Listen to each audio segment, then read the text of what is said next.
तो मैं बॉयज़ की बात कर रहा था, या गर्ल्स की बात भी कर लेते हैं। जी थोड़ा गर्ल्स के साथ भी गलत हो रहा है। क्या गलत हो रहा है, ध्यान से सुनिए सर, मैं बताता हूँ। गर्ल्स के साथ रेप किया जाता है, रेप करके उनको बेरहमी से मार दिया जाता है। जी मैं आपको कितनी रेफरेंस दूँ, लाखों रेफरेंस इंडिया में अवेलेबल है। बिल्कुल सर। कुछ पॉपुलर रेफरेंस भी है जिनको पूरा भारत जानता है। जैसे अभी मेडिकल कॉलेज के अंदर हुआ था बंगाल में। उसके अलावा एक लास्ट बस वाला केस तो सबको याद है, जी निर्भया केस। तो ऐसे कितने हज़ारों केस हैं। पहले रेप किया, फिर मार दिया। तो ये जो रेपिस्ट हैं, इनमें इतनी पावर है, ये कर पा रहे हैं ऐसा, इनकी सज़ा क्या है एग्जैक्टली में, और इनकी सज़ा का प्रोसेस क्या है? जो आपने बात कही है रेप वाली, इसमें यही होता है सर। प्रोसेस तो इसमें ये है कि जैसे किसी के साथ कुछ ऐसा होता है या मर्डर हो जाता है, तो उसके जो मदर या फादर या जो भी रिलेटिव है वो जाते हैं, हम्म। वो पुलिस में अपनी कंप्लेंट देते हैं, पुलिस एफआईआर करती है और सबसे पहले सारे एक्यूज जो होते हैं उनको पकड़ती है। ओके। जो भी इससे रिलेटेड हो, जो भी कनेक्शन होता है जिसका भी, सबको लेती है। ओके। सबसे इन्वेस्टिगेशन करती है, हम्म। जिसका इन्वॉल्वमेंट पाया जाता है उसको पकड़ के जुडिशियल कस्टडी में भेज देती है। ओके। 24 घंटे के अंदर पहले कोर्ट में पेश करती है, फिर जुडिशियल कस्टडी में भेज देती है। हम्म। जुडिशियल कस्टडी में आपको भेज के जब आपकी बेल आप लगाओ, जब कोर्ट करे तभी रिलीज होता है, उससे पहले कुछ नहीं होता। और बेल भी इन मैटर्स में इतनी आसानी से नहीं होती है। हम्म। बेल बहुत ही मुश्किल से होती है। जब कोई आप नहीं हैं, आप रियल में सच्चे हैं, तभी आपकी बेल होगी। वैसे कोई बेल का कोई मतलब ही नहीं है इन केसेस में, ओके। क्योंकि ब्रूटल है, बहुत ज़्यादा कर रखा है ना ये चीज़ें। हम्म। तो इनकी आप इनकी सज़ा क्या होती है वैसे? सजा इसमें उम्र कैद है सर, उम्र कैद? फांसी, उम्र कैद। हम्म। और दोनों, अब मर्डर और रेप दोनों हैं तो उससे भी मतलब उम्र कैद जो होती है और फांसी होती है, उससे भी ज़्यादा बुरी होती है मतलब। मतलब मैं ये पूछना चाह रहा हूँ, देश में अगर कोई किसी का रेप करता है तो उसके बचने का कोई चांस नहीं है ना? मैं नहीं सर, लोगों को ये समझाना चाह रहा हूँ कि गलत थॉट भी माइंड में आए तो उनके साथ क्या होने वाला है। बिल्कुल चांस नहीं हाँ। है सर। हाँ। इस चीज़ के लिए तो कानून बहुत सख्त है, हम्म। बहुत ज़्यादा सख्त है इस चीज़ के लिए हम्म। कानून। किसी के मन में थॉट भी नहीं आए, क्योंकि जो कोर्ट या जस्टिस है ना, इसके लिए बहुत अच्छे से होगा। हम्म। इसमें आपका ना पैसा, ना पावर, ना मनी, कुछ भी नहीं चलता इस चीज़ में। Right, right. इसमें आप कितना ही बड़ा वकील कर लो, कितना ही कुछ कर लो, अगर आपने कुछ करा है, हम्म। अगर आप इसमें इन्वॉल्व हो, आपको सज़ा मिलेगी, सख्त से सख्त मिलेगी, फांसी हम्म। ही मिलेगी फिर आपको। हम्म। अगर आपने मर्डर हम्म। और रेप दोनों किया तो आपको फांसी बिल्कुल तय है। Glad to know this, but anyways, क्योंकि आपने कहा फांसी बिल्कुल तय है। हमारा सिस्टम बहुत पावरफुल है, राइट? जी बट इतना पावरफुल सिस्टम होने के बाद, इतना पावरफुल सिस्टम होने के बाद भी रेप हो कैसे जाते हैं? लोगों में ताकत कैसे आ जाती है रेप करने की? सर, वो उनकी मेंटेलिटी है ना, वो सिस्टम की कमी थोड़ी कह देंगे आप। सिस्टम की कमी नहीं है, लेकिन वो डर क्यों नहीं रहे सिस्टम से? बिल्कुल डर रहे सर, ऐसी सजा हो रही है सबको फांसी। ऐसा तो नहीं है किसी ने रेप किया उसको सजा नहीं हुई, राइट। हुई है सजा, फांसी भी हुई है। ऐसा नहीं है जिसको फांसी नहीं हुई वो डर ही नहीं रहे। जो जो कर रहे हैं फिर वो उनकी मेंटेलिटी उनको ही पता होगी। राइट, अगर मुझे पता चल जाए मैं यहाँ से ये पेन उठाऊंगा, मुझे इसकी सजा अच्छी खासी मिल सकती है, तो राइट, मैं उस पेन को नहीं उठाऊंगा। राइट, तो राइट। ये चीज़ है। तो कॉज एंड इफेक्ट है कि अगर बिल्कुल है। आपने ऐसा किया तो आपको फांसी होनी है। और ऐसा राइट। नहीं है कि नहीं हुई, हुई है अभी फांसी। हम्म। कई केसेस में हुई है, एक में नहीं कई केसेस में हुए हैं। तो उनसे अगर वो नहीं सीख ले रहे हैं तो फिर वो उनकी मेंटेलिटी है।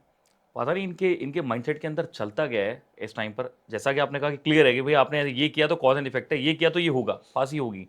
फिर भी इनके माइंडसेट के अंदर ऐसा क्या केमिकल लोचा होता है कि उसके बाद भी ये हरकत ये कर पाते हैं, कि जानते हुए कि इसका इम्पैक्ट क्या होने वाला है लॉन्ग टर्म में, इनके साथ क्या होगा, इनकी ज़िंदगी, खुद की ज़िंदगी का क्या होगा। जी एक ज़िंदगी उसकी बर्बाद करते हैं, एक फिर खुद की बर्बाद करते हैं। मतलब अल्टीमेटली ये जानते हुए भी, तो मुझे लग रहा है कहीं ना कहीं लीगल अवेयरनेस की कमी है। लोगों में लीगल अवेयरनेस कम क्यों है? लीगल अवेयरनेस इसलिए कम है सर, क्योंकि जानना नहीं चाहते लोग बाग। जानना भी चाहते हैं तो उनको सोर्सेज नहीं है। मेरे हिसाब से तो एजुकेशन सिस्टम में ये थोड़ा सा डालना चाहिए, हम्म। Legal awareness. स्कूल लेवल पे। स्कूल लेवल पे ही डाल देना चाहिए। हम्म। इस बहुत ज़रूरी है इसलिए। अगर लीगल अवेयरनेस हो गई तो सिस्टम भी सुधरेगा, सारी चीज़ें सुधरेंगी फिर तो। हम्म। ये लीगल अवेयरनेस की कमी है जिस वजह से ये चीज़ें जो हो रही हैं, मेरे हिसाब से ये हो सकता है।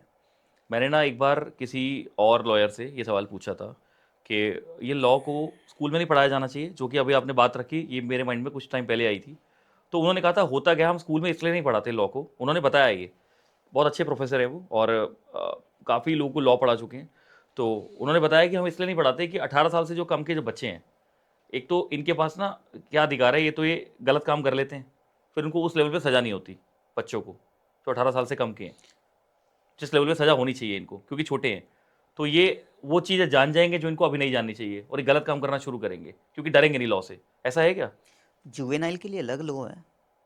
पूरा बना रखा है। जो बच्चे जुवेनाइल हैं उनके लिए अलग लॉ है, उनके लिए भी सजा है। ऐसा नहीं है कि उनको उनको भी जैसे जेल होता है वहाँ पे बाल सुधार गृह होता है, वहाँ पे भेजा जाता है इनको। उनका भी पूरा केस चलता है, उनके लिए भी जजेस बैठे होते हैं, उनके लिए बस कोर्ट अलग होता है, उनको थोड़ा तरीके से मतलब एज ए क्रिमिनल नहीं है, एज ए देख लीजिए उसको ऐसा माना जाता है। क्योंकि वो अडल्ट नहीं है, 18 से नीचे है, 18 से नीचे है, उनके माइनर लिए माना जाता अलग है, अलग राइट। अलग अलग जुवेनाइल जस्टिस बोर्ड है, वहाँ पर उनकी हेयरिंग होती है, वहाँ पे उनको ले जाया जाता है, उनको जेल में नहीं रखा जाता, बाल सुधार गृह में रखा जाता है। तो उनको लीगल अवेयरनेस की बात कर रहा हूँ मैं, पूरा लॉ पढ़ाने की बात नहीं कर रहा अवेयरनेस हूँ, की बात कर रहे हैं हम खाली। लीगल अवेयरनेस की बात अच्छा। कर रहा हूँ कि जो कम से कम ऐसी चीज़ें जो समाज में चल रही है उस चीज़ की तो नॉलेज हो, सिविल की ना हो, प्रॉपर्टी वगैरह के केसेस की ना हो, लेकिन जो चल रही है बेसिक चीज़ें, अवेयरनेस होनी बेसिक चाहिए। अवेयरनेस तो होनी चाहिए। अच्छा, नहीं मैंने लॉ का क्वेश्चन पूछा था उनसे, खैर आप तो लीगल अवेयरनेस की बात कर रहे हम्म, हैं, अलग चीज़ हो गई। तो लीगल अवेयरनेस स्कूल में पढ़ाई जानी चाहिए, पढ़ानी स्कूल जानी में, चाहिए कॉलेज में, राइट। और क्या कर सकते हैं इसको बढ़ाने के लिए हम लोग other than school? Sir. Social media हो गया, इस चीज़ पे लीगल अवेयरनेस का कोर्स या कुछ ऐसी चीज़ें चलानी चाहिए, या गवर्नमेंट होगी, गवर्नमेंट को कुछ करना चाहिए इस चीज़ के बारे में, गवर्नमेंट को तो बिल्कुल ही करना चाहिए, क्योंकि इसकी बहुत ज़्यादा कमी है लीगल अवेयरनेस की। इस वजह से है ना, जो गरीब आदमी है या जो मिडिल क्लास है ना, वो बहुत पीछे चला जा रहा है इस चीज़ की वजह से। जो राइट। पावरफुल लोग हैं उससे दबा रहे हैं इस चीज़ की वजह से, उसकी लीगल अवेयरनेस ना होने की वजह से।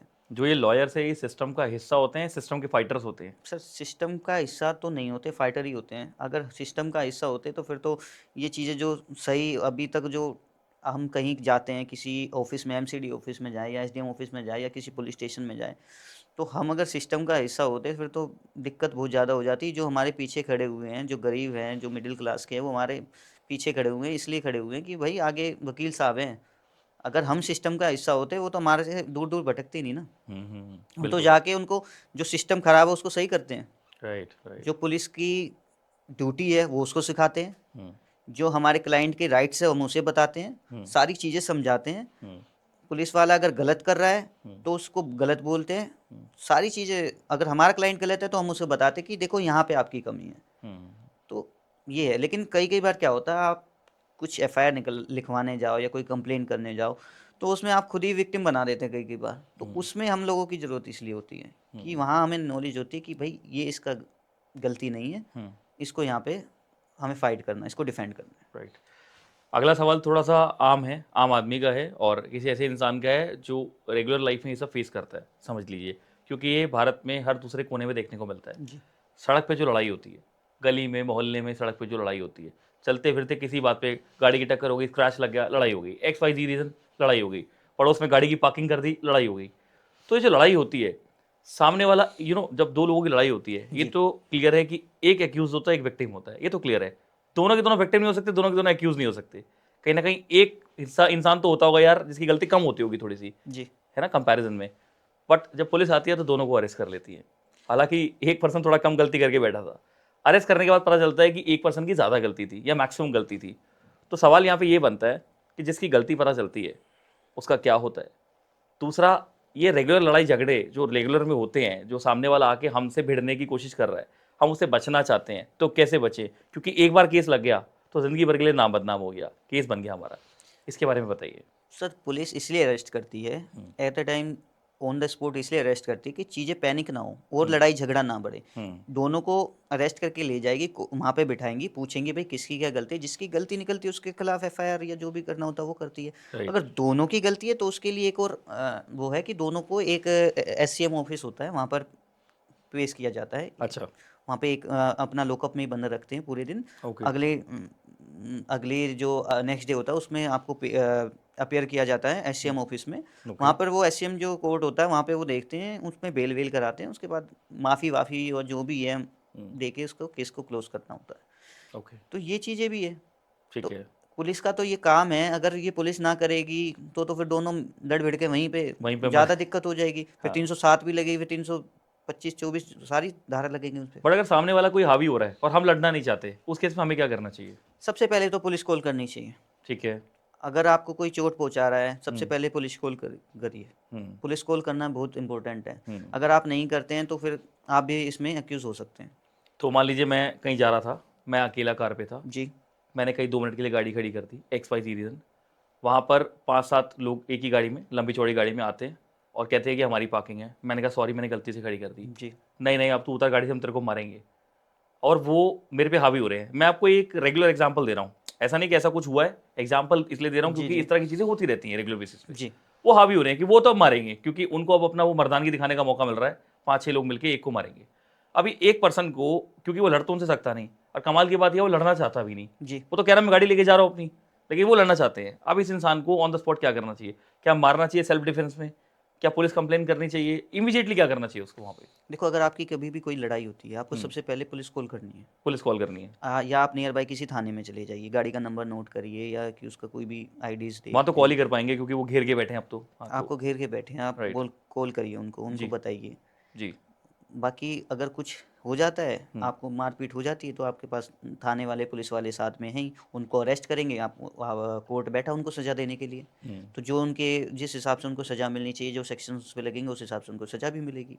तो ये चीज़ें, आपका सपोज मेडिकल भी होगा सर, आपको कोई चोट लगी, आपका मेडिकल होगा, सारी चीज़ें देखी जाएगी वहाँ पर। ओके, तो मैंने अगर पुलिस कॉल कर दी है, पुलिस वहाँ से निकल पड़ी है, पहुँचने वाली है प्लेस पे, मैंने लोकेशन डाल दिया उनको, जी, बट उन्होंने मेरे को मारना शुरू कर दिया है, सिचुएशन ऐसी हो गई है, तो पुलिस अब आएगी तो ऑब्वियसली उन पे एक्शन लेगी, राइट? बिल्कुल लेगी। आप इस सिचुएशन में यही है, जनरली तो आप भागेंगे ही, और क्या करेंगे? आप नियर बाय किसी पुलिस स्टेशन जाएँगे बच के। वो तो अगर मौके की बात है, भाग पाया तो। अगर नहीं भाग पाए तो फिर जिसने जो इंसिडेंट किया आपके साथ, उस हिसाब से उसके जो चार्जेस बनते हैं, उस चार्जेस में एफआईआर कराएं उनके लिए। तो मुझे आपकी बातों से निचोड़ ये मिला कि इमीडिएटली पुलिस को कॉल कर दो सबसे कॉल पहले करना तो। चाहिए, क्योंकि ठीक है। यही रास्ता है, अच्छा रास्ता, बेस्ट रास्ता यही है। ठीक है।